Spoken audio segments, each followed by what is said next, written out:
Hi friends, ఈరోజు recipe వచ్చి కంద బచ్చలి. ఇది ఎలా ప్రిపేర్ చేసుకోవాలి ఇప్పుడు మనం చూద్దాం. ముందుగా కందని పై తొక్క చెక్కి ముక్కలుగా కోసుకుని శుభ్రంగా కడిగి పక్కన ఉంచుకోవాలి.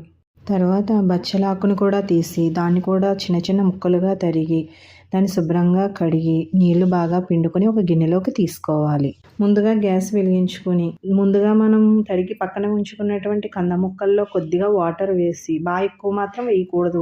వాటర్ ఎక్కువగా వేస్తే ఆ వాటర్ వల్ల తర్వాత కర్రీ చాలా లూజ్గా అయిపోతుంది.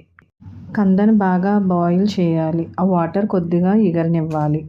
కంద ఉడికేలోగా కొద్దిగా చింతపండు నానబెట్టుకుని పక్కన ఉంచుకోవాలి.